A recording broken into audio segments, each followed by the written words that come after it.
Swear to God. Like, that's one of the first things I do when I go to Cuba. I didn't know what to say. I'd be like, tell them.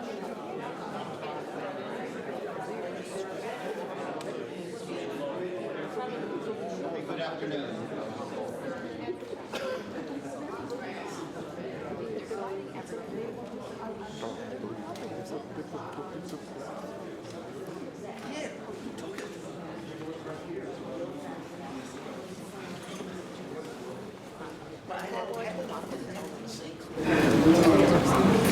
For those of you just joining us, I'm Frank Sisson from the Canadian Institute of Ukrainian Studies at the University of Alberta and from the Holodomor Research and Education Consortium, which has organized this conference together with a number of sponsors whom you can find in this program and to which we are very grateful. Most of you, or many of you, have been with us for 2 days, and you know that we have had a very rich discussion of communism and the effects of communism on famines in Ukraine, in Kazakhstan, in the general Soviet famine, in China, and we've expanded that just in our last session to a discussion of North Korea. We could go beyond that and reach countries such as Ethiopia as well. It was for HREC, as we call our Holodomor Research and Education Consortium, an attempt to reach out beyond one region. And there are advantages and disadvantages of such a reach. That reach often involves scholars to go on thin ice, since we are not a specialist of everything, or most of us are not. Fortunately, for our lecturer today, we have someone whose wide range of specialities enabled us to organize this conference. I can say that really this conference was the moving force. The man with ideas for organizing the conference was Andrea Graziosi. That is, without him we could have never...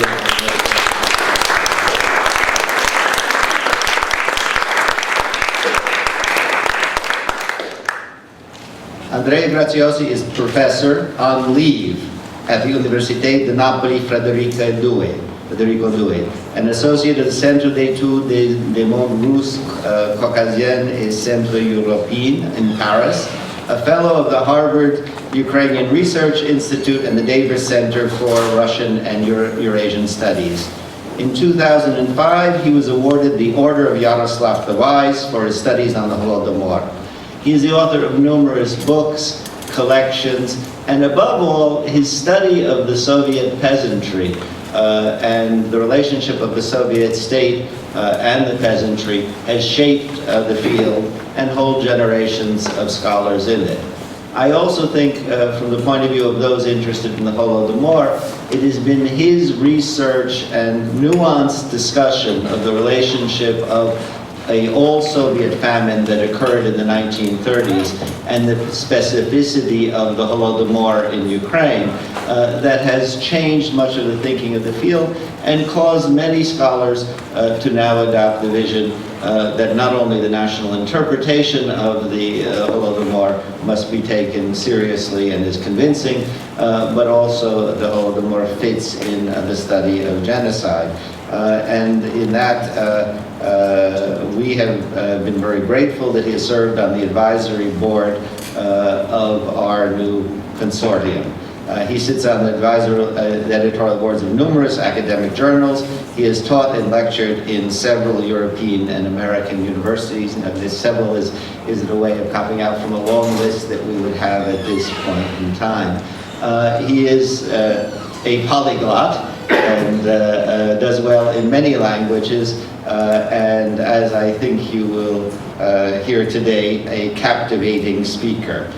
His lecture today will be on Stalin and hunger as a nation-destroying tool. Professor Graziosi.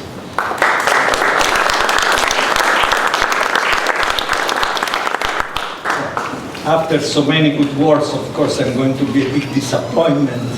No. Which is good. I already know I can only fail. So the title, of course, is tricky because generally we are always thinking about nation building. We never speak about nation destroying. All the books are about nation building this, nation building that. And actually,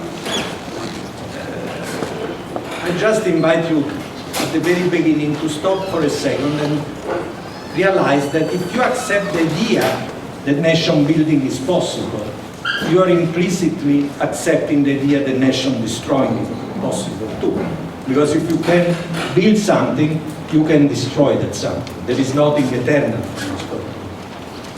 in this view. I'm not saying it is correct. The second element that I would like to draw your attention to is the word nation. Because of course nation in English is a very general word and generates a lot of misunderstanding when it's applied to the continental European experience. Here I will use the word in the classical continental European way, which is the way, since I'm Italian I may say so, not of Stalin but of Marxism, and basically of the Italian Risorgimento that imposed its conception, of course coming from the French, but mediated in new way to the European intellectual milieu at the, in the mid-19th century. So the nation here is in the sense of continental European nation, is the sense in which Stalin used the term Marxism and the national question, is not a nation in the way we understand it now in the West. The civic nation, Canada. From this point of view, the United States are not a nation. Canada, as it is not a nation. From the point of view of Marxism, I'm not saying it's wrong or right. I'm just saying this is what they thought. To be a nation, you needed a people with certain characteristics, and we will see why this is important. So, the starting point of this is, of course, 1848. 1848, of course, is the spring of peoples, the revolution that brought the national program from this point of view at the center of European history. And since we are going to deal with Stalin and Marxism in many ways, it is interesting to see the reaction of Marx and Engels to this. And the reaction of Marx and Engels to this idea of the nation and of the, especially of the small nation. Small here doesn't mean big or large, or small in this sense. It means, you know, Hegel would have said people without history, that is peasant nations. They could be large, as Ukraine, small as Czech, very small as Slovak, but the idea was these were non-historic nations. Nations that in the past had never had a state, or if they had a state, it was so long ago that this was forgotten, and so on and so forth. Of course, I'm using words that many people in the 19th century resented, but this was the general reading of the situation in Europe at that point. And the answer of Marx to the national question in 1848 was very clear. Both the nation and the peasants, that were the core of the nations, they were peasant nations, were phenomena of the past. Were phenomena that were going to be erased. They were going to go to the dustbin of history, as you love to say. The Czech were German in the making. The Czech had no future. But not only the Czech had no future, he was not even thinking of Ukrainian, but all these small people, small in the sense I told you before, had no future. They were reactionary forces. Their nationalism was reactionary. The peasants behind their nationalism were reactionary forces influenced by the church, and really they were relics of the past. There was nothing to be worried about. This is the situation in 1848, and after 30, 40 years, there has been the real modernization. I've been talking a lot about modernization in these 2 days. Cities, industries, urbanization. By the 1880s, it was clear to the leader of the Second International that what Marx had imagined was completely wrong. That modernization was not taking these people to the dustbin, actually was strengthening them. Modernization was making these nations that seem to have no future into major forces on the political arena. And the first one who said so was Kautsky, the famous leader of the Second International, started to reflect upon the relationship between modernization and nationalism in these small peoples. But the real theoreticians about this were Bauer and Renner, the famous at that time Austro-Marxists, and they turned Marx's theory upside down. They said, look, it's simply not true. Both peasants and the small nations that are very often peasant nations get stronger and stronger because of modernization. They become political forces, they produce their own intelligentsia, they produce their own political parties, they become real actors on the political field, their aspirations get stronger and stronger, and we cannot presume they are going to disappear. Actually, we have to deal with the problem, because the problem is yet to stay. And at this point, this is very interesting, at this point, the original Marxist theory was gone, basically, from this point of view, because they were realizing that these peoples were actually becoming a growing power. But at this point, of course, there was this need. If these people are not going to disappear, how do we individuate, how do we single out these people? Who are these peoples? Is it possible to make a list of them? What are their features? Why I'm saying so? Because some of you, I hope not many, but some of you may have read Marxism and the National Question, the very famous booklet by Stalin, 1913, written in Vienna, which is a polemic against Bauer, but actually takes basically much of our basic argument. And in that book there is this definition of what is a nation, the 5 preconditions, the 5 characteristics of a nation. And this is an interesting exercise. I tried to find out where those list of characteristics comes from, and it is straight from a derivation of Mazzini via Mamiani, which is an important Italian nationalist intellectual. This is the Italian categorization of what is a nation. And I invite you to pay attention to this, because this is very interesting, because generally we are offered, especially in courses, even at the very advanced university level, with 2 ideas of nation, of what is a nation, the French and the German one, which is born out of the conflict about Alsace and Lorraine, of course. And the German supposedly it's all objective elements, blood, soil, history, and the French, the famous Renan quotation, it's all will, decision, subjective. Clearly, both these theories are very inelastic. Because what does it mean, a plebiscite, of every day? Or what does it mean that if you are of a nation, you cannot stop being that nation? How many immigrants change the nationality? It is both conceptions are very rigid. Instead, the definition that Bauer was taking from Mazzini and the Italian tradition is a very elastic, very usable one, because it says it's true that there are objective characteristics, language, territories, the list, but in order to have a nation, you need also an organized will, that is a party, that is a political organization. And I draw your attention on the fact that the first modern political party, in the modern sense of an intellectual party, is possibly the Italian Giovane, Mazzini Giovane Italia, 1830, which is not a secret society. It's a party with a program, and the program is a national. And the idea is that Italy does not exist forever. Italy exists, but there are some objective characteristics, but can come into being only because we want it to come into being. So in order to produce a nation, we have to will the nation. And to will the nation, you need, party, army, Garibaldi, and so on and so forth. This idea that a nation then, it's the combination of objective and subjective elements, it's already leads you to the fact that, of course, a nation, there are objective elements, but you need to use them to build nations. And you build nations through not the state, because the state is not there yet, but a party that you can interpret as a proto-state, if you want. A national party of a nation that is not yet a state yet is a state project into being, I don't know, in progress.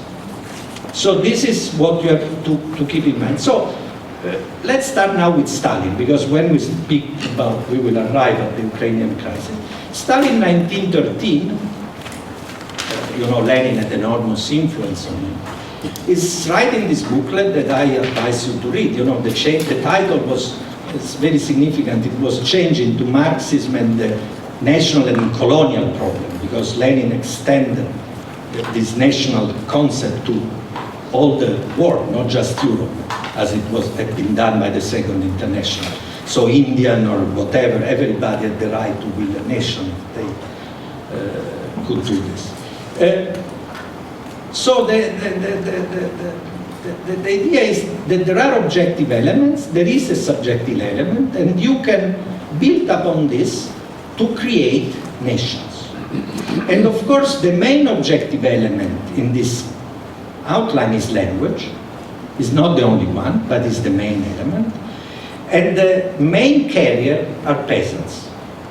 So the peasants, language, national will, the possibility of nation building linked to modernization are the great element of this new idea of nation building and the possible use of nationalism and peasant movements, of national movement and peasant movements to realize a communist revolution.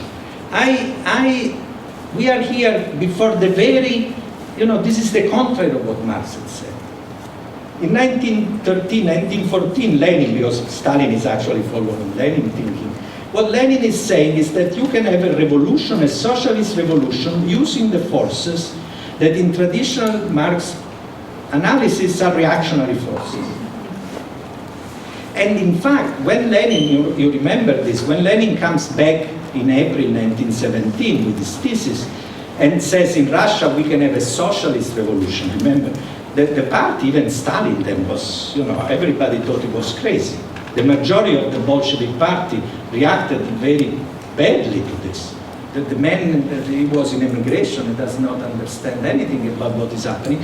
And Lenin is telling you, look, we can make the revolution because we can use precisely the nationalities and the peasants against the Russian Empire. And the Bolshevik, there are interesting letters say, but how can we use these reactionary forces to further our aims? And he says we can use them, and then once we are in power, we will see.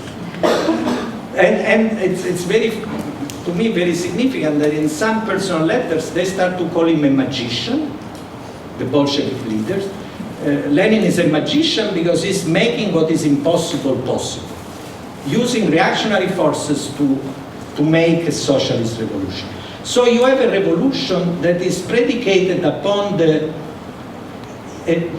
basic inner contradiction between the forces that you are using and the program you want to realize.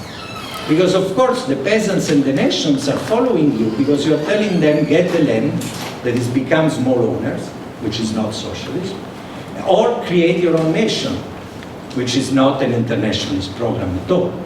So you are having a socialist revolution with an inbuilt enormous tension between the forces you are using, because the proletariat was very small, that was almost none, between the forces and the categories you are using and the program you want to realize. This I think you have to understand. Then of course there is the Civil War experience, and the Civil War experience proves at the same time how true, how right Lenin was and Stalin was. You remember Stalin was commissar of nationalities, that is peasants and nationalities could be used to win, and at the same time how dangerous this combination was. Because think of Ukraine. Ukraine becomes really the center of this already in 1919 after the German occupation. Because at that point, you ride to power when the Germans are defeated, and you arrive in Kiev, you know, riding the wave of the peasant detachment, the peasant guerrilla armies that bring you and betray the directorate and betray actually the Ukrainian National Socialist parties. and give the power to the Bolsheviks. But they are putting you there because they think you are something else. You want something else. And when the Bolshevik in 1919, because at that point they were convinced that the war revolution was coming, you remember these are the high hopes after the November crisis in Germany, the end of the empire, the Hungarian Revolution. 1919 is the high moment of socialist hopes in Europe. Lenin decides that all the cautions are to be abandoned and you can implement the original program, and so you can have collectivization, you can have communes in the countryside, and you can do without all these national elements and the Ukrainian language and speaking about, you know, and you can impose two internationalism, meaning Russia. And you know, you remember, I don't have to teach this to you, that already by the summer of 1919 in Ukraine, the government, the Bolshevik government was collapsing because of Ukrainian peasants' insurrection. And this is a lesson that remained in Stalin's, and not only in Stalin's mind, if you read his letters, his correspondence, up to the end, at least up to the 30s, then World War II changed the picture, of course. You have huge peasants' insurrection behind the lines, and of course the whites or Petlura or the Poles profit of this to attack you and defeat you. This is the real way you are defeated.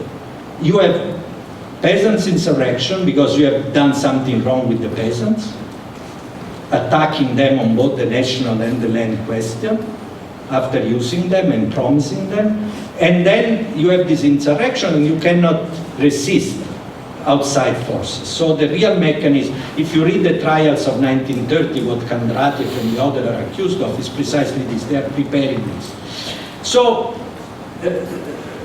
it is important also for Stalin personally, because as you know, Stalin as a state builder is a man of the Southern Front, meaning the Caucasus and Ukraine. He was the head of the Southern Party Committee on the Southern Front. His following were people from the Donbass, Budyonny, Voroshinov, Kaganovich, and from the Caucasus, Mikhoyan, Orjonikidze. So Stalin was really a man of these southern places where the national and the social were really mingled and constituted both an explosive social national material for revolution and an explosive material endangering Bolshevik power. So how do they come out of this? They come out of this, of the defeat, because this was the most serious defeat the Bolshevik ever experienced, the 1919 defeat in Ukraine, by far. I don't think there is this was a total collapse of a Bolshevik government. They come up, if you read the famous letter that Lenin sent and then Stalin sent, they come out saying two things. First, we made a mistake in favoring Russian and imperialism, calling it internationalism. We have to do Korenization. That is, we have to take back, you know, the national program. There is a fantastic Lenin letter, and you know, Korenization, meaning indigenization, that is the adoption of traditional extreme national policies, nation-building policies, came in 1923, but in Ukraine is foreshadowed by already in the late 1919, and this is really what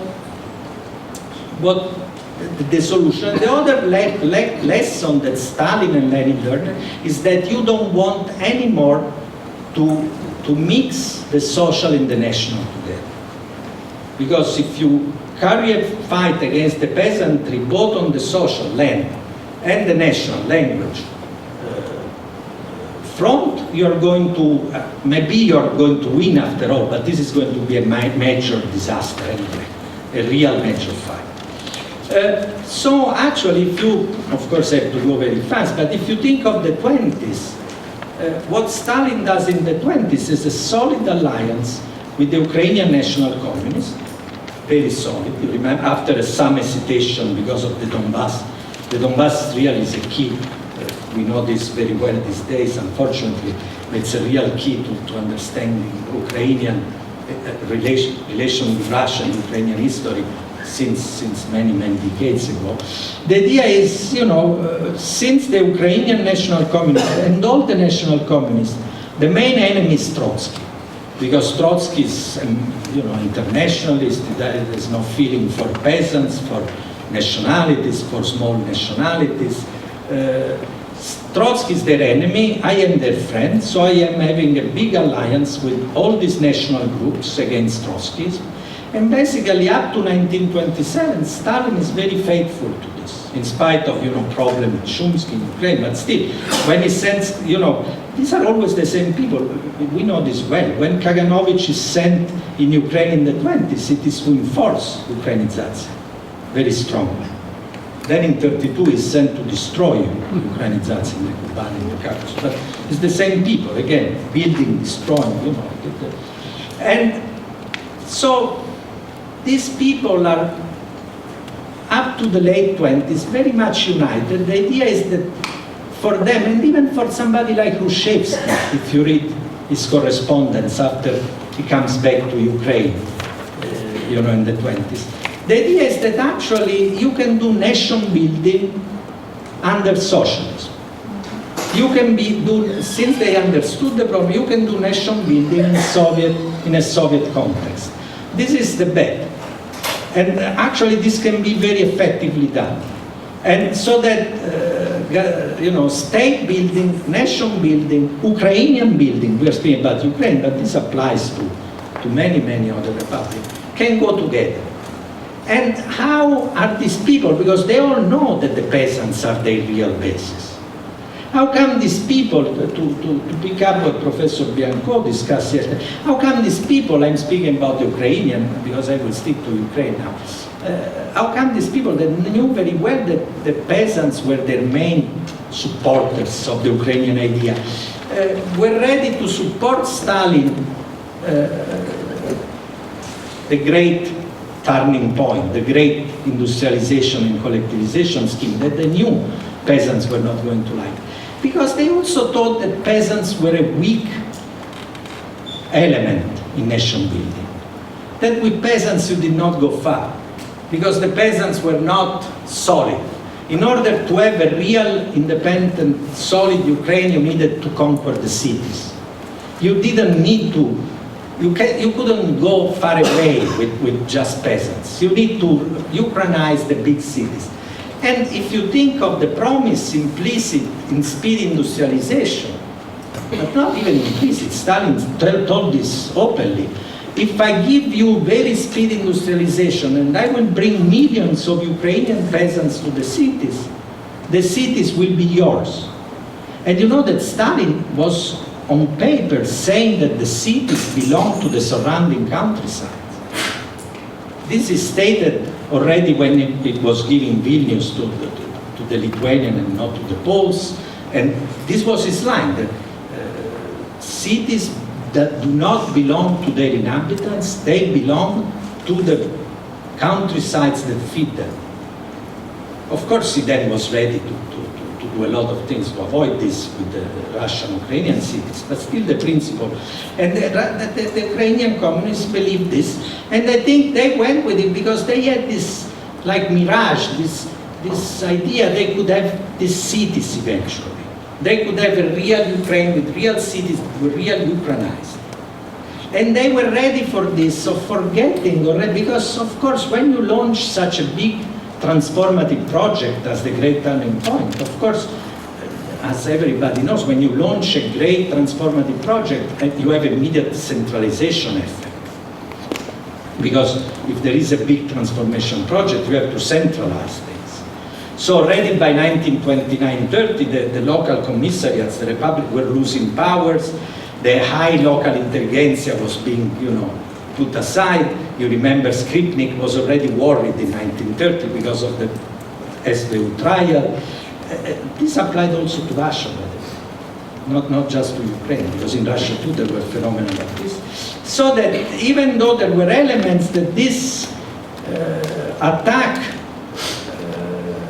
this big transformative project was creating problems with the peasants and with the traditional base of the national movement, still they still could believe that the main objective was going to be reached. And Stalin was, go back to the, you just have to go back to the lesson of 1919, Stalin was paying a lot of attention on this. He was telling them, I'm giving you Ukrainizacja. Ukrainizacja is not going to be turned back. It's true that we are having a problem with the Ukrainian peasants. In 1930, you know, there were not insurrection is too big a word, but big revolts in the countryside. But this is because of the land problem. We know that the peasants do not like the land. This belongs to the transformative project. You will have a stronger Ukraine when you will not have individual peasants.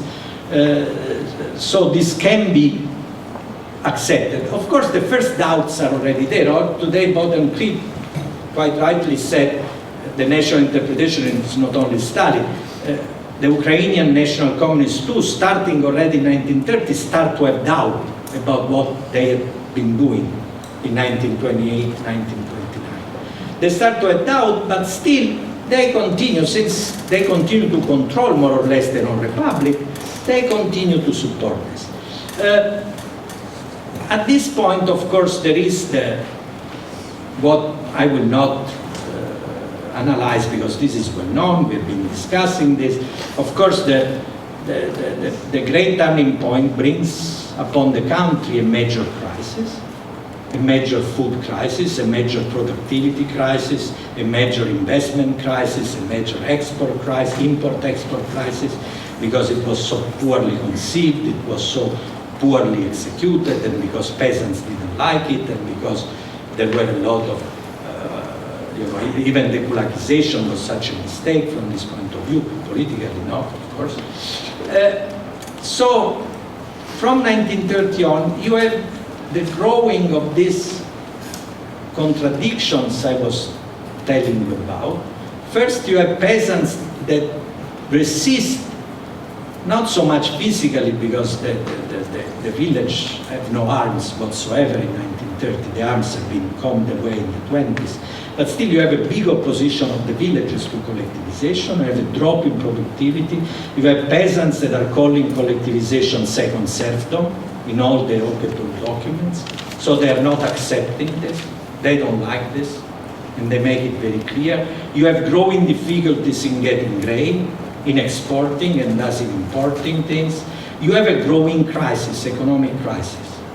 And of course, here we are close to what we know about China. At the top, I'm seeing things from the top. Of course, to Stalin, this is very threatening because the situation, the crisis that has been caused by his policies is causing big problems. Of course, the largest problem was not a politically terrible problem for him. This is Kazakhstan. We know that in Kazakhstan, yesterday we understand, already by 1931 the famine was a terrible fact. We know that by 1932, let's say 30% of the Kazakh population died by the end of 32, more or less, and that a lot of many other Kazakhs had emigrated, both to China, to other Soviet republics. So there had been already a nation destroying that was already there, though not we. Not, unless you have to say that, of course, since this was provoked by excessive meat requisition and grain requisition, this was produced by the center policies, which is absolutely true. But nobody wanted to destroy the Kazakh nation. Nobody thought in this term. And we know that Stalin was informed, just as all the others, they didn't care, basically. So by 1932, you already had a major famine with its own internal dynamic that was different from what happened elsewhere. And you started to have serious elements of crisis in Ukraine and in other republics. The most serious developments took place in Ukraine in the spring of 1932. This we know very well. I will not, this has been the most important archival discovery. By the spring, the majority of the leaders of the Ukrainian Communist Party were resenting, were thinking they made the wrong choice. If you read Skripnik's statement or Petrovsky's statement, even Kosyor, Chubar, they're saying there are local famines, because local famines are always in the spring, the one caused by excessive requisition. Because you take too much away, by March, food is over, and then you are left April and May without food, more or less. So they are saying we did a horrible thing. We started to have collectivization, socialism, whatever, speed industrialization, and we are ending with the famine, and this is Skripnik speaking, the peasants saying it's our fault. It's like reading Usual Key. The peasants say it's all the communist fault. This is what they are, and they are saying open, and the word famine is openly used in the official internal, of course, correspondence with Stalin. We have a famine, you have to help us, this famine is caused by us, we have to take, from this point of view, it's very similar to what was happening in China at the end of 58, beginning of 59, when the information about the disaster caused by the Red Leap Forward was reaching the center, and the center said, what have we done? And, you know, Stalin actually did give some help at that point, real help, not the selective help to win the war against the peasants and the nation, the Ukrainian nation of 1 year later. But he started to convince himself that the problem in Ukraine, in spite of all the care he had taken to avoid the combination of the social and the national, this combination was there again. And actually this combination this time was embodied by none other than the Ukrainian Communist Party and its leading group. The Ukrainian Communist Party was the carrier. You know, you remember the famous Stalin letter in which they say, party, ha ha ha, they are all Petlurite and Pilsudski agent. This is not a party, this is a spy organization. This is, that is weird, and the letter ends saying, you know, we risk losing Ukraine. And we risk losing Ukraine because we have against us the peasants, the Ukrainian national communists, the Ukrainian intelligentsia, because we, as much as we try to avoid this, our nation building and socialist building entered into contradiction, and now we are having a wave, like in 1919, of opposition based on both the social and the national question. And this is deadly. If we have this, the regime is over. If you put this, if you project this against the backdrop of this huge crisis in which the country was because of the great turning point. You remember only in Kazakhstan there were 1.3, 1.5 million deaths, you know, because of hunger. And the whole country was more or less starving even, and there were pockets of famine in many places, and the peasants didn't want, didn't accept the second serfdom. And if you follow, I don't have the time, if you follow Stalin reasoning, we have still 15 minutes, yes? If you follow Stalin reasoning from the law of August 7, you know, the famous law against peasant theft, in which somebody who is stealing a small amount of grain to feed a kid is to be sentenced to death, or to minimum 10 years in jail. You know, you steal few seeds to feed a kid, and you are going to be shot or to sent to a camp for 10 years. He justifies this in very theoretical terms, in a long, very long document in which he says we have to teach peasants how to respect socialist property, state property, precisely as this was done by the capitalists and so on and so forth.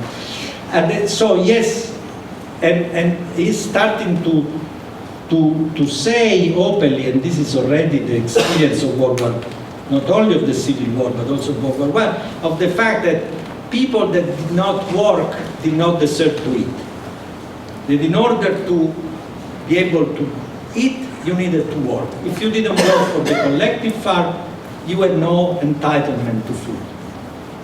This is another recurring, and this too is very, you know, it's a very ideological tradition, even though one can say, you know, that the use of hunger as a tool, as a weapon, is the basic tool of World War I. If you think of British strategy against Germany, the encirclement and the fact that the food and not to reach the Central Empires. This was the same idea. You had to starve them to submission. That is, this was the official Allied power strategy vis-à-vis Germany. The idea of using food as a weapon was in the main European culture after World War I with great strength. So at this point, there is a big change brought about by, the crisis becomes more and more acute. You know that Stalin's wife commits suicide. There are party members that call about killing Stalin, tyrannicide. There are official documents circulated, and the Politburo does not want to persecute the author. The crisis is undeniable. There are there is the Kazakh tragedy. There is the situation in Ukraine. There is something is needed from this point of view, because we are having a comparative. This is really comparable to Lushan conference. It's a crucial turning point. And in the Soviet Union, this comes in October, November 30. And the solution that Stalin comes about, it is again a solution very sophisticated, unfortunately, because the man, as I tried to say, the man is not a banal, stupid bureaucrat. He's a self-taught, rigorous, merciful, cruel intellectual. The solution is we have to face and to deal with both the social and the national together. We have to starve peasants into submission. We have to eliminate the Ukrainian national communists. We have to eliminate the Ukrainian intelligentsia. We have to eliminate all elements of Ukrainization of the cities, school, dictionaries, even the vocabulary, the transliteration, and the alphabet, and so on and so forth. And all these elements are implemented in few weeks, in decrees that are approved one after the other in few weeks. So of course I don't think we will ever find a document that says, we are going to do this. But we have all the decrees that implement a very coherent, very surprisingly coherent strategy. Very intelligent, I have to say, unfortunately. Very rigorous strategy that says since we have been doing nation building based on peasants and education, basically, and language, we are going to have nation destroying based on the fact that they will have to accept our own terms in productive unit, our own social organization. They will stop speaking Ukraine if they immigrate to the cities. They will not have their intelligence in their party anymore. They will not have an independent, autonomous body. And this is implemented in very few weeks. It's very impressive.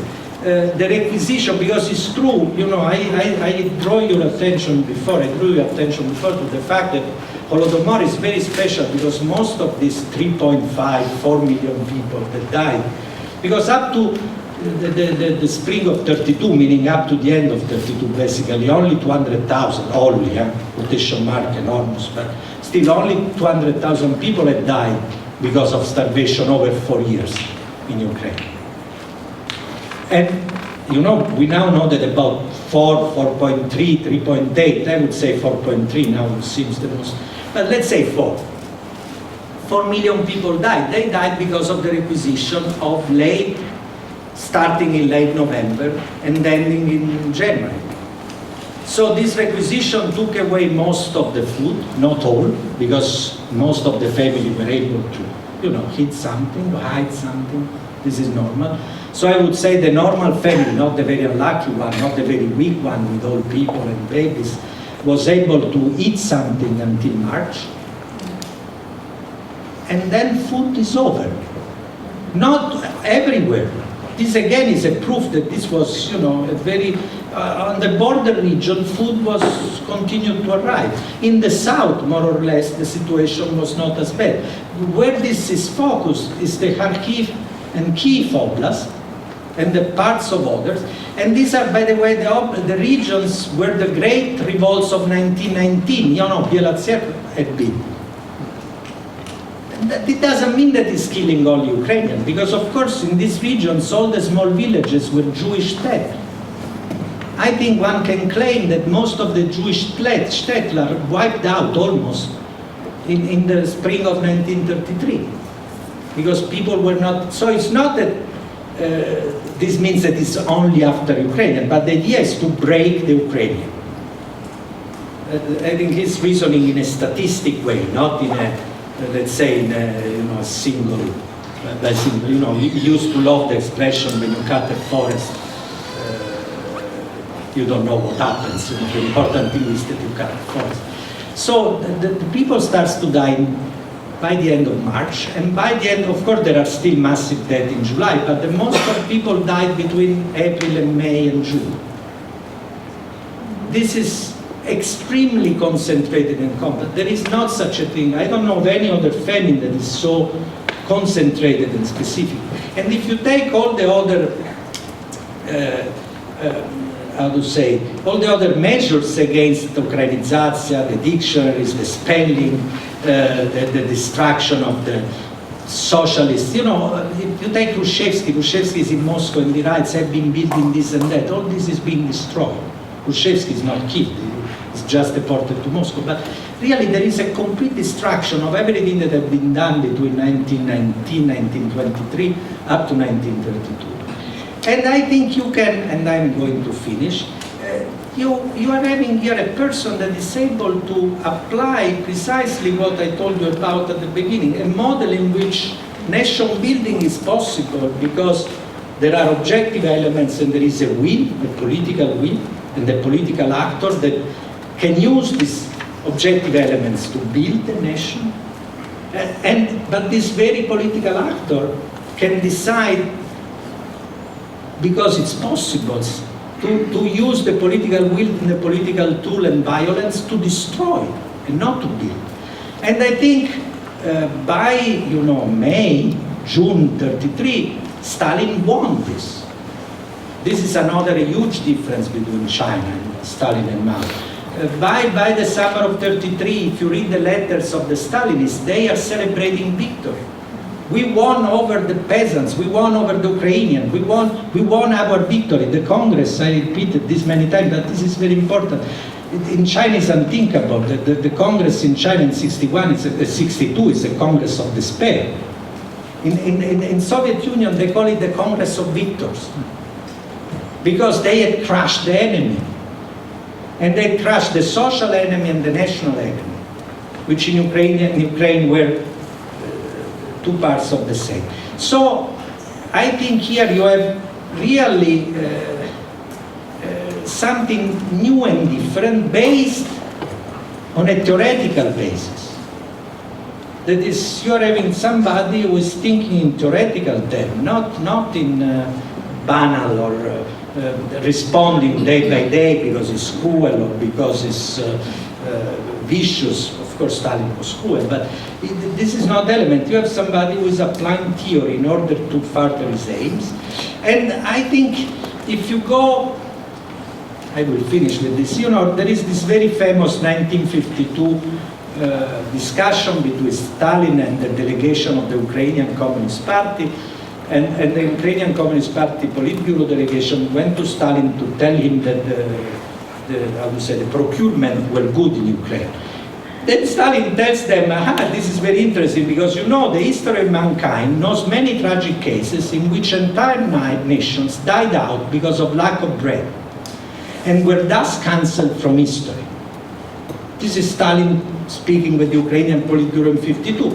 I think it's not to say that he's telling them what he had done, but in a way it is. That is, I've been using hunger not to destroy forever the objective elements, because of course Stalin knew that this was impossible. But he had imposed another recombination of those elements, which is Soviet Ukraine, taming the original project. And, he was able this way to dominate the course of Ukrainian events for many decades. Fortunately, since there is history, nation building started again, took other forms, the diaspora played a role, the development in Russia and the Soviet Union played another role. So it's not that history was over with this. History is never over. This is very good.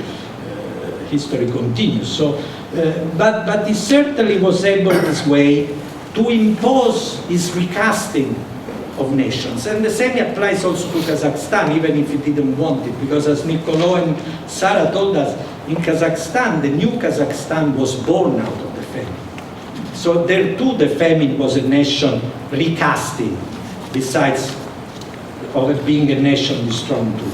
And so to end the comparative conference, if I've now been asked the main difference between Stalin and Mao, of course Mao made a bigger mistake, was even more, if you want, adventurous, and if I may say so, not realistic, and his famine produced, 40 million, 35 million, I don't know, some say 45 even, but let's say many, many more millions dead than in the Soviet Union. But I don't think you can accuse Mao of really wanting this as an end result.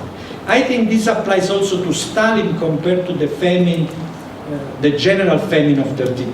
He never wanted the general famine. He never wanted the Kazakh tragedy as it happened. It happened because it was an unfortunate result of mid-reposition. But as far as Ukraine is concerned, I think the discourse is very different. There, I think you have the result of a political, organized, and well-thought action. And from this point of view, I think that famine was consciously used as a nation-destroying tool in Ukraine. Of course, not forever. One may be not destroying, casting in a bad way is the solution. Thank you very much.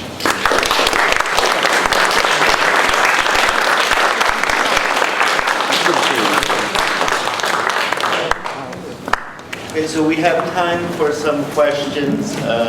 What I would ask you to do is please give your name. Now, can we have that microphone out here? Okay, we'll have the microphone out in the center and ask Mr. Ivanov first. Yes, please ask him to. Well, yeah, it'll come over here. Here we go here.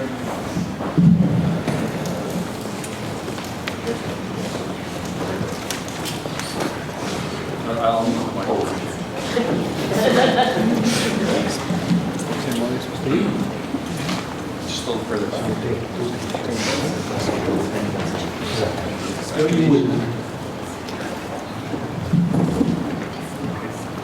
Andrea Ivanov, University of Wisconsin.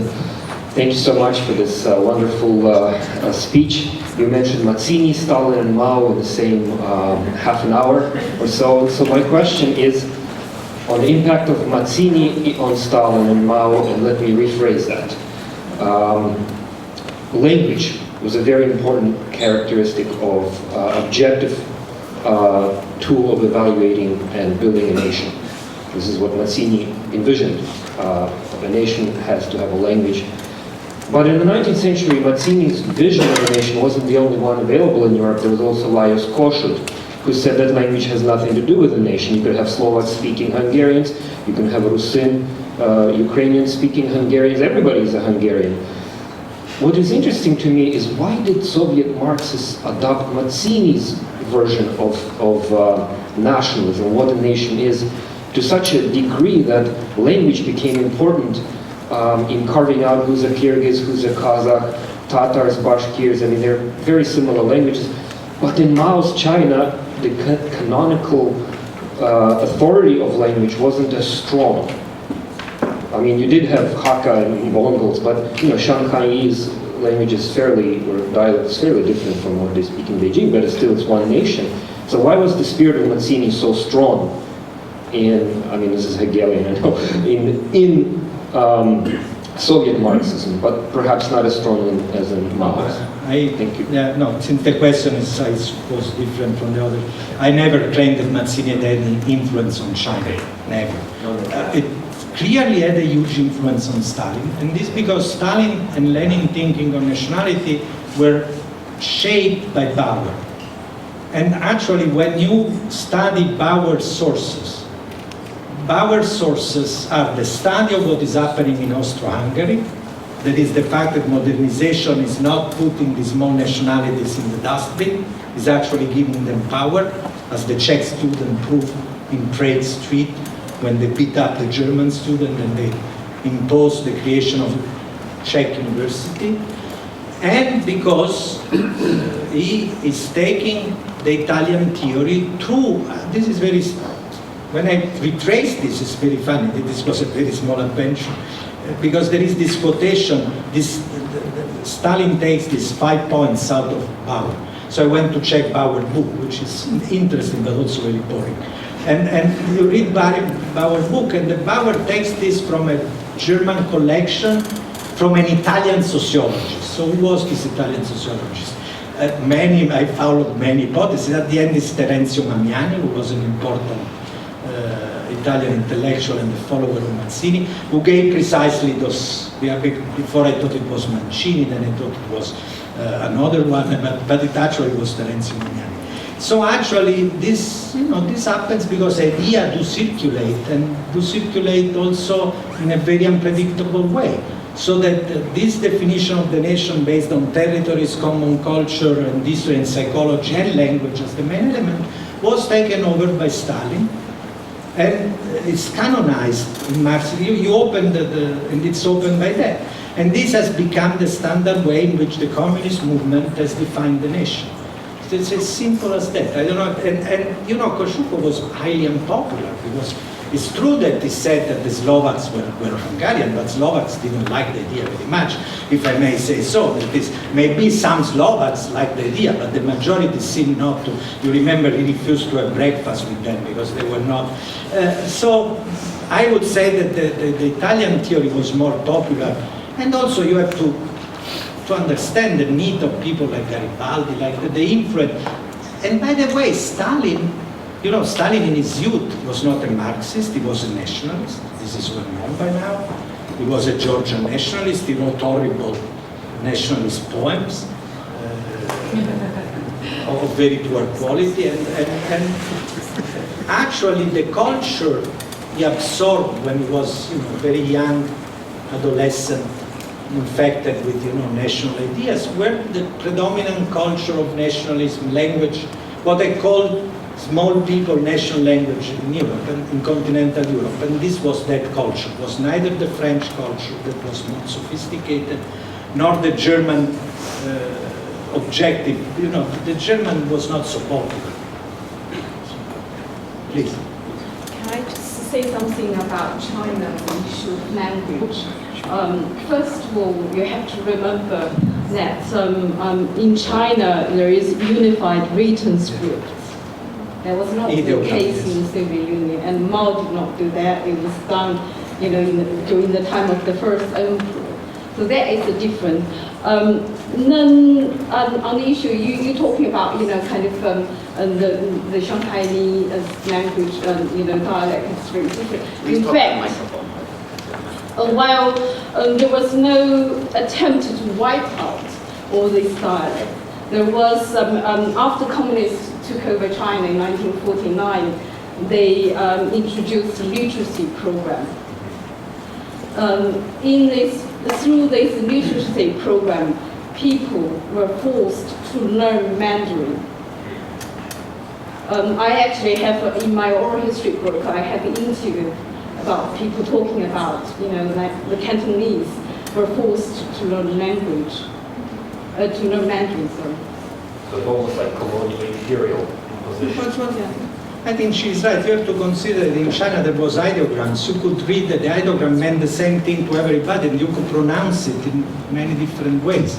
So the written culture was basically unified. I think that she's very right.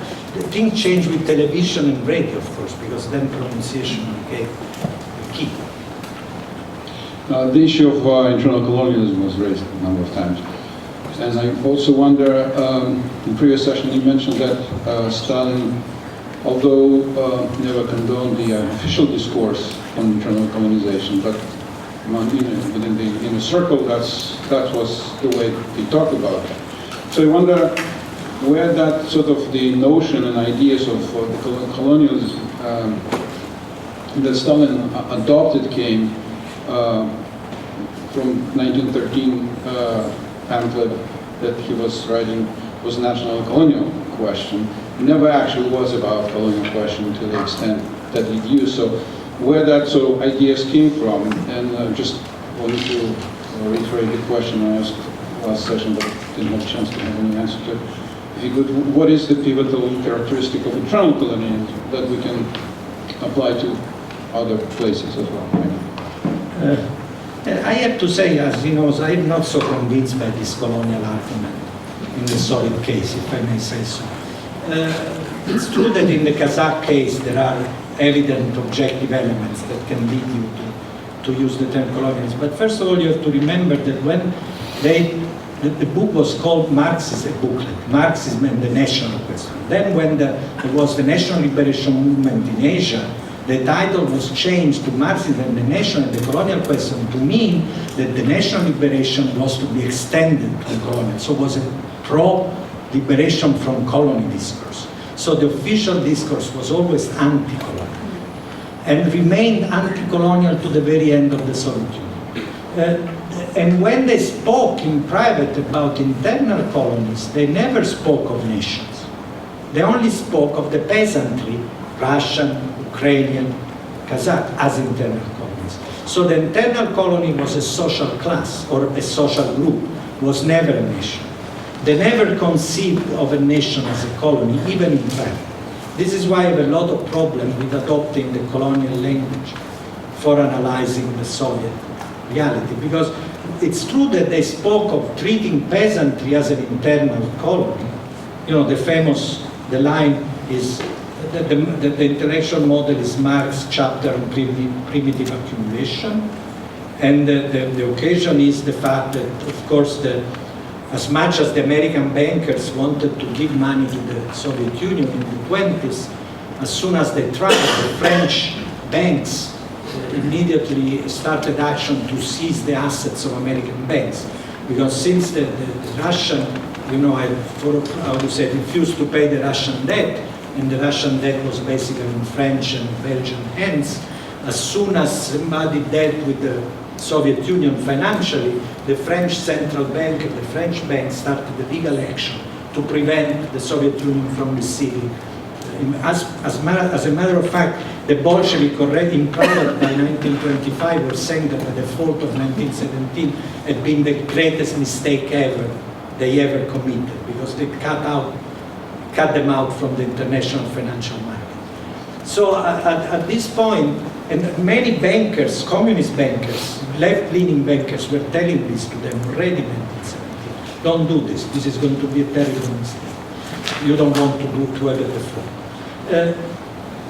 What the reference is precisely the lack of money to carry out industrialization. And they say that the capitalists, because they had this Marxist scheme that in order to invest you have to accumulate, to extract a surplus first, which is, of course, is not true, because we know that in a market economy you don't have to have already a capital of your own. You can go to the market precisely. But in that case, is applying the Marxist logic, is saying, since banks do not give us money because of our mistake, that's not important. We cannot exploit the workers because we are socialists. Remember, this is 26 basically, 27. No, but we have no colonies to exploit.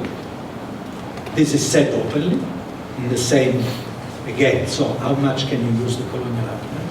We have no colonies to exploit. Then the only people we can exploit are the peasants. So let's treat the peasants as our internal colony by imposing them a tribute. So that the dani, as it was called. So the logic is to impose a tribute on the peasantry. This is the private discourse, because in public we are going to say that we will have collectivization that will improve the lot of the peasants as well. So again, and by 1930-31, Stalin knew that no tribute was coming from the countryside. This was clear, because this was till my catastrophe, how to say, such a catastrophe he had provoked in the countryside that he was not getting anything out of it. Actually, by now, economic historians, and with this I finish, all agree that 1928, 1933, in economic terms, is a big loss for this country. The national income precipitated, collapsed. So these are, tricky questions at least. Please. Thank you. Just as we come to the end of our discussion from the last 2 days, something's been sort of nagging at me, and that is actually this question of the end of history. which you raised briefly, but I think in reference to another context. But of course, this idea of the end of history, in a sense, is Marx's idea that once communism arrives, we've ended up at the ultimate moment. I think that in the Great Leap Forward, one of the most prominent themes or issues that was being debated within the party at that time was how quickly they could arrive at communism. And there were different views about what the length of time that was going to be required. And so there was this, so first of all, this idea that they were, in fact, or some people were arguing that there was this possibility of arriving at communism within a matter of years. My question really has to do with how the Soviets were looking at this and the interaction between Mao and the Soviets in this moment, because my understanding in my teaching about this has always been that Mao, in fact, was thumbing his nose at the Soviets and saying, look, we can, in fact, embrace this, idea of subjective initiative. China can even outpace you by working through this Maoist approach, right? And whereas my understanding of the Soviets looking at China was, you're crazy, and that, this is going to be a disaster. But again, we've been sort of comparing these two famines, and we've talked about what Mao knew of the earlier famine, but we have these Soviets and the Soviet advisors perplexed and frustrated and eventually pulling out. And so I'm just wondering if you could comment on that for a minute, because you'd also said a little bit earlier today, or someone had said that this was a moment of euphoria, the Sputnik moment, right? So I'm wondering if you could just pull that together quickly, because we haven't talked about that interaction. Yes. First of all, let's remember that, of course, the great turning point aim was not communism, but was the building of socialism. Yes. And right. for Stalin, this was clear that these were two different things. Good, thank you. First, you needed to build socialism, Yeah. and this was declared achieved in 1936, as you may remember. In 1936, when they passed the Constitution, they said that socialism meant to be built in the Soviet Union. So communism then became the aim. This is very interesting, and we brought us this up, because this is why, in a way, Khrushchev was more like Mao than like Stalin. Let's say we have built socialism, so we have to go up and build communism. This is Right. So Khrushchev in 1950, I think it's 1950, says, let's go and build communism. And Stalin says, you are a complete fool. Communism cannot be built. Kolkhozy cannot be abolished. You have to wait. The money cannot be abolished. Money has to remain. We cannot manage an economy without money, which is an admission that communism is never going to come, because Marx's theory, communism is without money. And Stalin is not saying, I know why this is impossible, because this would have been like saying communism is impossible, it's all wrong. It's just saying we cannot discuss this, you're a fool. You remember that when Khrushchev went to power, he started to speak about communism. In fact, in 1961, if I'm not 62, he promised communism within 20 years, right? And actually, this was so embarrassing for later leaders like Brezhnev that this was removed from history, because he believed that communism was coming, and of course was never coming. And so it's true that at that moment there was this high expectation of that in the Soviet Union, I would say, was only Khrushchev basically. I don't think there were many other big leaders that were, in a way, Khrushchev, it's true that he thought Mao was crazy, Mao, there are the famous letters, but in a way he was also an admirer, he thought Mao really knew, really could do a great leap. I would like to do a great leap myself.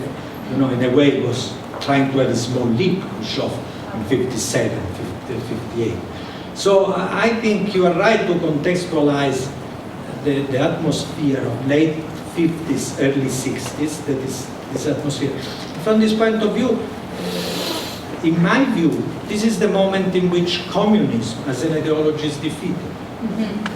all over the world, because it's true that then it lingered in the Soviet, but after 61 in China, this was a complete catastrophe, the famine and then the Great Cultural Revolution. And in the Soviet Union, it was shame at the very idea that Khrushchev had mentioned, you know, that communism could be built in 20 years, and nobody said anything. They started to invent new strata, you know, developed socialism, mature developed socialism, because they couldn't get anywhere close to communism. That clearly was, you know, something that could not be, it was just a wild idea at the time. So I think you can speak of a high moment of hopes in the leadership, of course. I'm not speaking of the people, I'm speaking of the leaders, at least part of the leaders. And by the beginning of the 60s, if you think of the Soviet leadership reaction to Khrushchev, Khrushchev was considered an embarrassment and a person to get rid of already by 1962 by most Soviet leaders. And in 64 he's put on pension, you know, he's retired. So I think you have a point, but it's not Stalin. Stalin was going to build socialism, this he did, and that was it. Okay, now that we have 15 minutes left for discussion. If anyone wants to get online and have to speak, and if you want to collect questions, that would be good as well. Okay, so that we can have. Hi, Louis Law, international consultant. I recall an old story actually. When the young people waste the food, the older people that tell older stories say, when they're hard time or something, the people hunger to die. I think that they're relevant to the past 2 days, the conference. That is say, the China, in their continued couple years, no harvest in the line because the natural disaster is the door. That's one thing. At the same time, the Soviet Union stopped all their support program to China. And at the same time, they pushed China to return all borrowed debt. So that come to their very difficult time that people no food to fit in their stomach. I learned that for the very little when you waste the food. You know, old people tell you something like that. I think that's relevant with their subject. We talk about hunger to die. Thank you. Yes. At present, the battles that are occurring in Ukraine with regard to the Russian-speaking and Russified Far Eastern part of Ukraine, and of course the purported incursion of Russian soldiers into that region is seen in part as an issue over the Russian question in that part of Ukraine. And I am wondering whether there is information or evidence as to whether after the period of the Holodomor, and as well after the two incursions by the Germans, by the Nazis, into Ukraine as far as, let's say, Kharkiv and slightly beyond, and the subsequent diaspora of many Ukrainian refugees from that heavily industrialized part of the Ukraine was a cause of possible Russian national migration into that region, especially into the industrialized cities, perhaps, you know, in seeking employment, but as well, was there any possibility that this might have been used as a furtherance of, you know, what you were talking about earlier of attempting to quell Ukrainian nationalism in that part of Ukraine? So is there evidence possibly of an intentional, let's say, movement of Russians into that region then, so that now there is this Russian question, very much, let's say, like the policy of China has been with Tibet, in calling Tibetan nationalism by moving large numbers of Chinese nationals into Tibet. So I'm wondering if there's evidence there for that part of Ukraine. And then a second question I have is, whether there are still resonances of the old themes of Pan-Slavism from the 19th century, and even perhaps resonances of the old theme of Russia as the third Rome in some of the, let's say, the spirit of what might be loosely seen as Russian imperialism, but as well, let's say, a justification in the minds of, even unto the Soviets, who some have, some have called communism the ultimate form of Christianity, and one can also not forget that Stalin was first and foremost a seminarian in his training. Whether there are resonances of this theme of the third Rome, let's say, Pan-Slavism, in your view, perhaps, behind the adamancy with which the Russians, were performing their policies.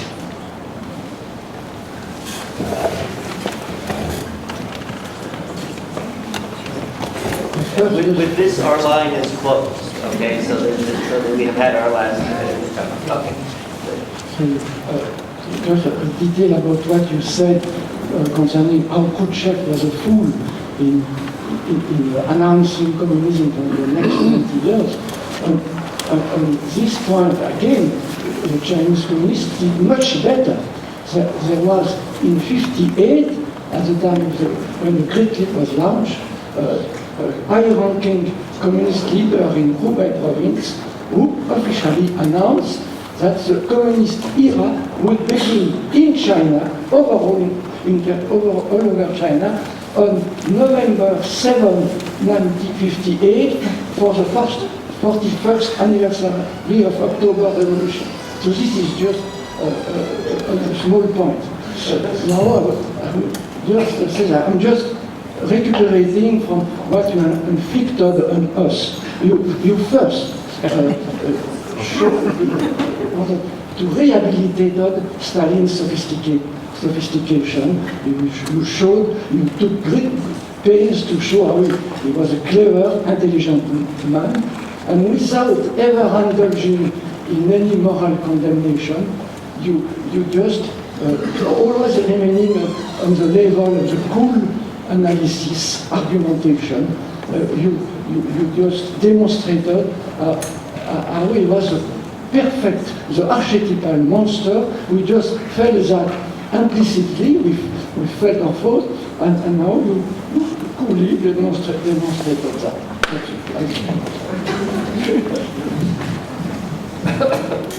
Volodymyr Mezensky accused. Professor Graziosi, you have mentioned that Bolsheviks tried to involve peasants in civil revolution, in civil war, and so on. I think it's very important to mention that Lenin used verbally pragmatically this slogan to give these peasants land. It was traditional demands of peasants, and the provisional government delayed with that, and Lenin used this opportunity. And the questions of giving lands to peasants is extremely important, because Lenin probably was not advocate of this idea. It is his project to create collective farms and actually reclaim lands back to peasants. And I have another question, not specialist in 20th century. It's my impression that Stalin himself is personal these paranoias.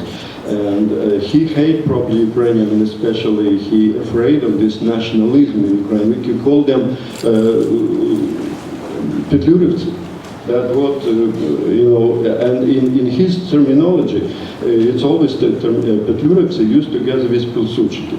I really have a doubt that in Ukraine, between the war, for example, in eastern and southern Ukraine, it was people who sympathetic to Polish state. It was just his paranoia, he feared Poles in the same instance as Ukrainian national movement. This is just my questions, maybe you can comment. So. I'm really thankful that finally there is a discussion of nation, and as a student of nationalism, I have like a more of a conceptual question to continue your argument, because to me that wasn't enough, unfortunately. And my question would be, Actually, thank you for the clarification, because nation building is a state effort, and there's another thing called nation creation, the national imagination, which is basically in nationalism studies based on modernization, as you said, and on urbanization, and also on the effort of intellectuals. So I would separate the two, where the authentic nation building would come from this effort, as we know, from the intellectual movement to create history, languages, and so on. And then, as you said, and pointed out that the language in the urban centers was also really important. So for me, the question would be, with the elevation of the Soviet state precisely, and their policies in Russifying the urban centers all over the Soviet Union, and with their policy of kind of not only wiping out the national intelligentsia in 1937 and late 1930s and also 1950s in the Baltic states, but also the creation of this kind of like a loyal apparatus of intelligentsia, and the whole conception of the Soviet intelligentsia that was following the concept of the authoritarian state, that were not allowed to step into specific, precisely authentic intellectual national creation. Would that for you be kind of the continuation of this national destroying or national destruction within the Soviet Union, or would it only be separated to a specific point of 1930? Thank you. Yes. So thank you. It's a long list of questions.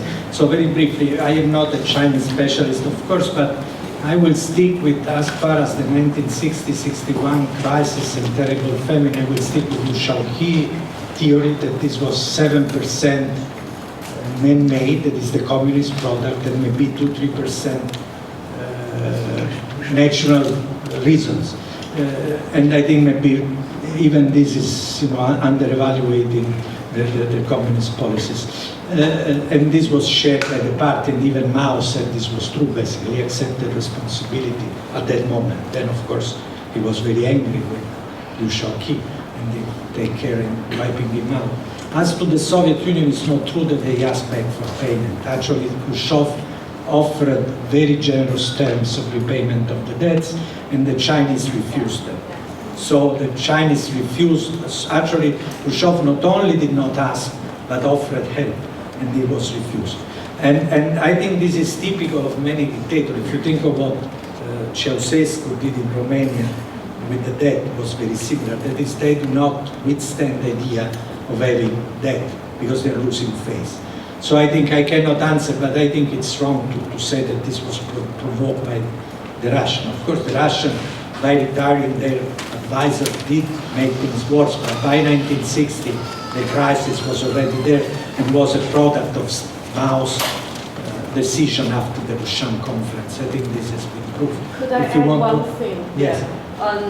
The food was not going to Soviet Union, was not returned to them. That's what they told people. But the food was going somewhere. China were while people were starving in China, China was exporting food in exchange for dollars, so they could use the dollar to buy weapons. So this is further specification. So with this, as to the Donbass, this is of course a very important question. We had a big conference at Harvard on people, language, and nationalities in nations, in the Ukrainian, in June.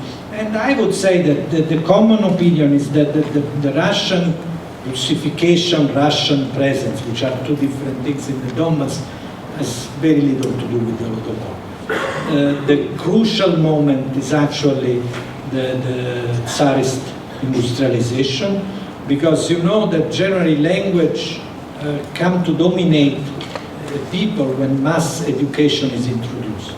Mass, obligatory, I would say, general education, primary general education, and Donbass being a modern sector because of the steel mill, the mines, it was one of the areas in which mass education started earlier than in the villages and started in a period in which Ukrainian was forbidden. So you had alphabetization of the masses in Donbass cities in a period in which Ukrainian was forbidden, and so they were Russified because of this reason. So this is, I think, the original motive of the fact that in the Donbass, the Russian language occupied such a big space. Then, of course, during the Holodomor, a few scores of thousands of Russians moved in, but it's not significant. It's significant, not as significant, this is my opinion, I've never studied this in great detail, but I discussed with specialists, because this, of course, in June was a very hot question. The impression is that the key aspect of the Russification of the Donbas industrial centers, because this also is proved by today, because if you take the two gubernia oblasti today, the rural parts are not as Russified. Not at all. So it is the cities where the industrialization was carried out in the late 19th century, in a moment in which Ukrainian was forbidden, that are heavily Russified. The second important moment, not as important, came, as you said, with World War II and after World War II. Then there was really a movement. But this is also true in Crimea. Now they speak that Crimea was always Russian. But do you think there was Crimea was never Russian, was never Ukrainian. Was there a policy of doing that? No, it was not a policy. After the war, they had empty lands. Crimea was completely empty. You know, Khrushchev asked Crimea to be given to Russia, to Ukraine, already in '44, I think, and he was denied. They had huge spaces. You know, the Tatars had been deported. The Germans had gone away with the German army. The Russian had been killed. The Ukrainian had been killed. So they had huge, you know, the Jews asked for Crimea in 1946 for a Jewish autonomous republic, because Crimea was empty. And much of Donbass was empty too. So the problem is that they had to repopulate this area. And of course they took, I wouldn't say, because for them Donbass was too internal. I think this was done on purpose more with the Baltics. In the Baltic Republic, they did this, I think, on purpose, to direct population movement in order to make sure that there was a big Russian presence. In Western Ukraine. And in Western Ukraine, of course. In the Molotov-Ribbentrop, let's say, lands, this was done. This was done. But in the Donbass, it was done, but not, it was there. I agree with you. It's an important thing. As to Panslavis, you know, there is a certain element, you know, if you read the extreme Serbian right-wing publication or the extreme Bulgarian, there are these elements, of course, and there are Serbian fighters in the Donbass with the I don't know how to call them, there is a beautiful expression that Olga Andrievsky taught me, I will not repeat it in public, the special detachment, let's call it this way. There are Serbian volunteers there, as far as I know, but you know, for the reason we discussed today, you know, of course this was a closed session, but you have to think that the 1930s really were a break also for the Russian culture and church. I spoke today of the destruction of Ukrainian culture, but you can speak of the 1930s as destruction of Russian culture too, and certainly of the Russian Orthodox culture and of Russian traditional Pan-Slavism. By the end of the 30s, there were no priests left alive. The Russian Orthodox Church that is alive today is a creation of Stalin. There is almost no continuity with the old one. I think 92%, I don't remember, it's the single category that suffered the most in the Soviet Union, the Orthodox Poles. This one has to remember, because otherwise one thing that the persecution was only the Russian Orthodox Church. I am not an Orthodox believer at all, but one is, it's true, they were destroyed. In a way, you know, the term genocide, as far as the United Nations Convention, applies to the Russian Orthodox Church perfectly, what was done to them. And then they were recreated in 1943 43 by Stalin. So there is an element of continuity cultural, but I would say that the break of the 1930s is extremely new. And when in 46, for example, they create this new, they've just created this new Russian Orthodox Church that has been, you know, a lot of this, a few bishops are taken out of the camps, but many are just KGB creations, you know, and they give them control over the Greek Catholic Church, and this is real, and they start Pan-Slavism again, and the big church conferences, but this is all Stalin's creation in a way, it's all new.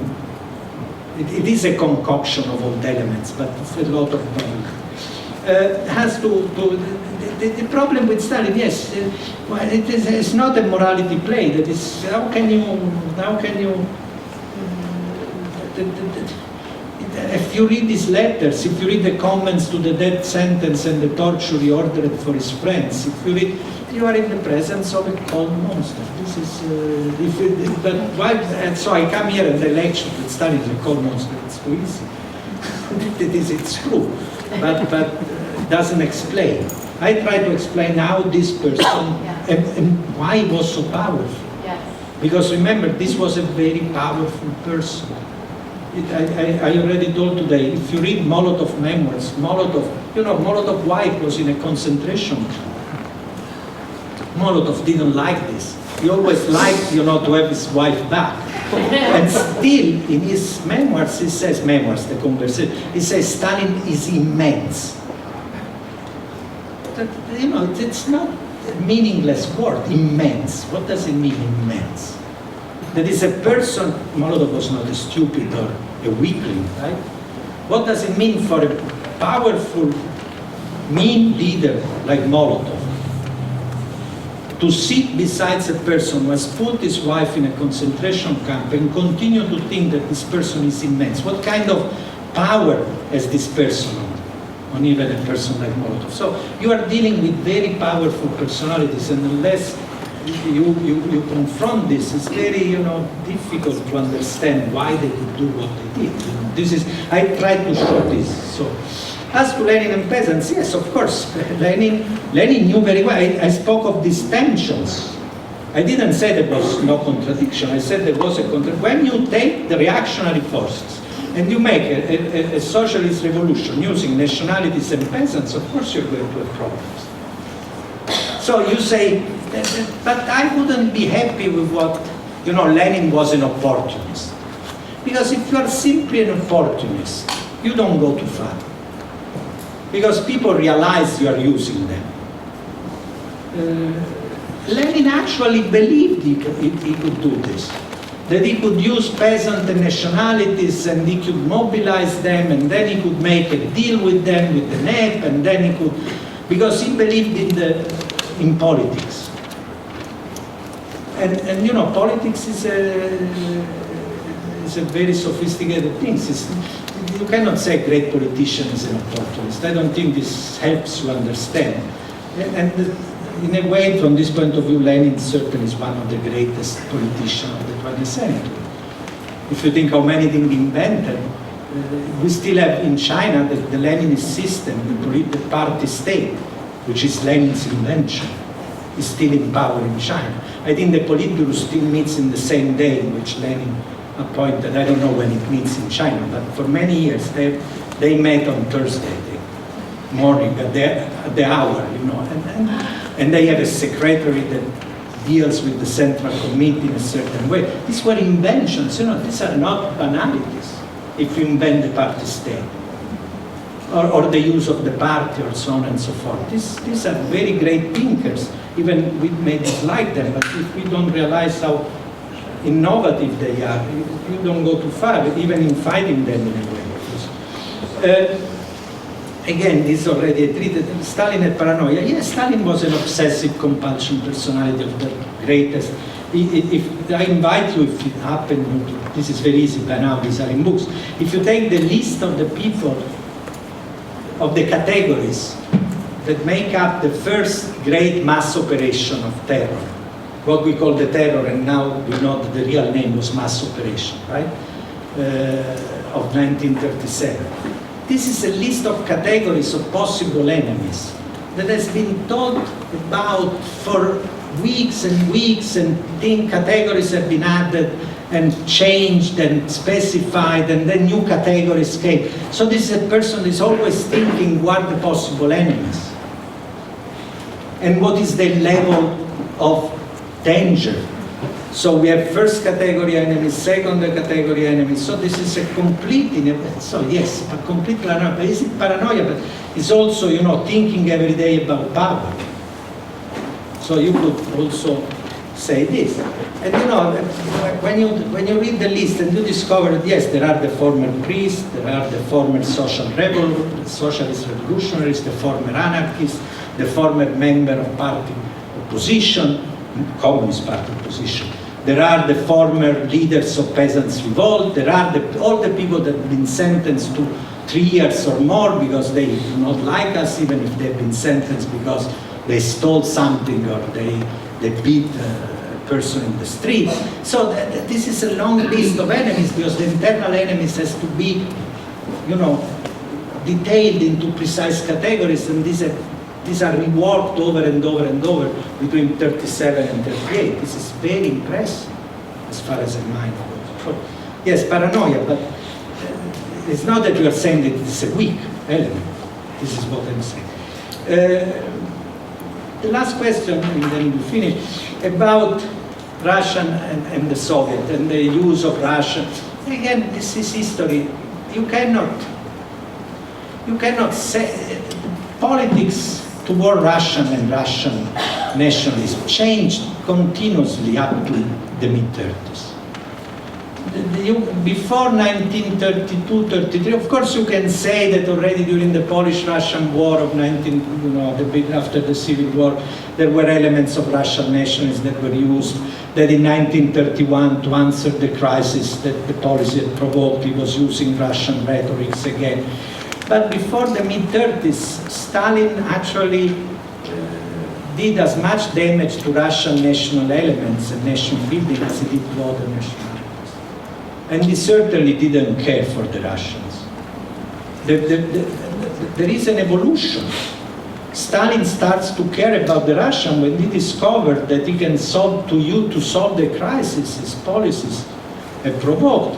Russian nationalism is a very powerful tool to stabilize. So, and Russian language, and because the new bureaucracy likes that it gives power. So there is a big switch, and then World War II brings another big switch. So there is the famous toast in 46, no, in 45, at the parade, the victory parade. This is a toast to the Russian people.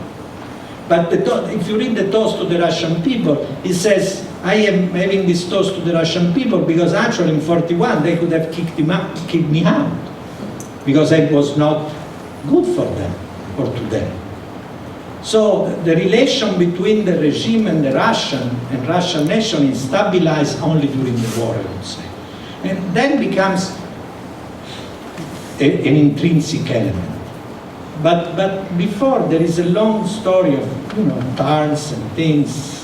And I think from this point of view, with this I finished since we are doing nationalism, clearly the war, but this is obvious, the war is Stalin's latest great lesson, right? You are having a war every day for 5 years, such a war. And then the Cold War, it forces you to reconsider all your categories every day. The war is the latest, the last great, self-learning, how to say, yes, that you are learning something new. And clearly out of the war, Stalin gets an ethnic vision of the world. So there are the Germans, but this is not illogical. After all, he was fighting against Germans, he had an Ukrainian problem, he had Jews problem, he had the Italian Mussolini, so he's reading the world in very, very solidly ethnic terms after the war. But this is not because the war is, in Europe, has been a very nationalizing experience. And if you think that all over the world, in France, in Italy, there have been national liberation movements. So it's the war that is imposing a national framework that is very strong upon Europe again, I would say. And I think so, but you cannot project this into the past, I think. So thank you very much.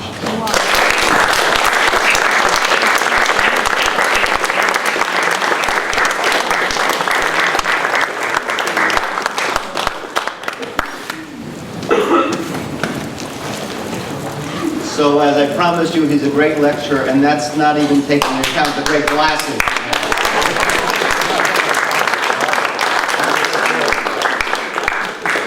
We have come to the end of our conference. The planning of every conference takes a long time. The cajoling of speakers to come takes a long time. Then you have to see what's going to be created. We have been very fortunate. We have been speakers who have been willing to engage, to go beyond normal boundaries of regional studies and even interdisciplinary studies in order to address the problems we have posed and asked and we have discussed over a number of days. We've also been fortunate that a number of graduate students and early career scholars have answered our call and come here. I think it's been one of the strong parts of our conference, that is that the graduate students and the young scholars have been willing to educate their elders at this conference. Always good for these sessions, and I think that exchange has been open, free, and certainly edifying to me. I also have been quite impressed by the large numbers of both students from the University of Toronto, faculty from the University of Toronto, but general community who have come to our conference. We are very fortunate here in Toronto for a number of reasons, and particularly for the co-sponsors that we have had with our conference. The Peter Jacek Program for the Study of Ukraine at the Center for European and Russian and Eurasian Studies, I think one can in fairness say has one of the richest programs internationally on a yearly basis of offerings on Ukrainian topics and bring people from all over to the university, and they have, as always, have cooperated with our conference. We have been fortunate this time to co-sponsor with the Asian Institute of the Munk Center, and anyone who was at Professor Bianco's lecture was impressed by how many students of Chinese studies came to that lecture. It certainly lowered the average age greatly for an academic endeavor, and that was good. And it also showed us that our colleagues in Chinese studies somehow have charms or ways of persuasion. Not that they needed that much to attract to such a great scholar, but to get undergraduates out on a Friday evening, I tell you, is not always an easy thing. And we saw many, many of them at that event. We have the Ukrainian Canadian Research and Documentation Center upstairs. We'll be asking you to come up to a reception there soon. It is a unique institution in North America and internationally that is a community organization backing research, collecting archives, makes Toronto a center particularly for oral history for those who want to study Ukrainian oral history and not only on Ukraine, and we're very proud of that institution. We are fortunate to have the St.Volodymyr Institute, and right near the University of Asis. This was, as I outlined to those who were in an earlier talk, this was the foresight in many ways of a movement that started in Canada before the First World War to establish such institutes at major universities. And it certainly gives Canada a great strength, and comparatively to the US, which of course Canadians always do, there are no comparable institutions in the US, and it makes the two communities very different, particularly in their outreach for academic affairs. We have the Canadian Foundation of Ukrainian Studies, which sponsors and assists programs at higher educational institutions throughout Canada in Ukrainian studies, and always comes through to assist us, and particularly for all of our Holodomor programs has consistently given us support. And above all, we have our sponsor, the Temerté Family Foundation, which has made it possible to invite such a renowned group of scholars, and many from quite far away, and we've been pleased to be able to bring them here and know that these contacts will continue for a long time. Now, all these institution staffs have worked very hard to bring this conference to fruition, and we're grateful to all of them. Two people we have to single out, I think, for this, and one is Andriy Mapuch, who is taken from our institute.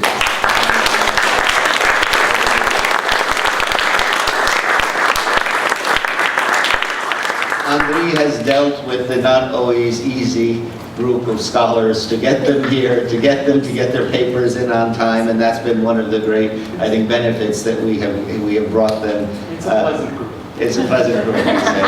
And above all, the executive director of HREC, Barta Baziuk, who has worked so hard.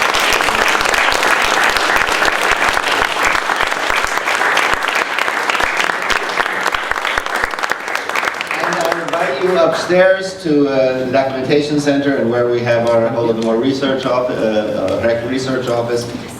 You scholars will be with us, and it can give you a chance to talk with them about the topics you're interested in. So please join us. Francis in Zoom.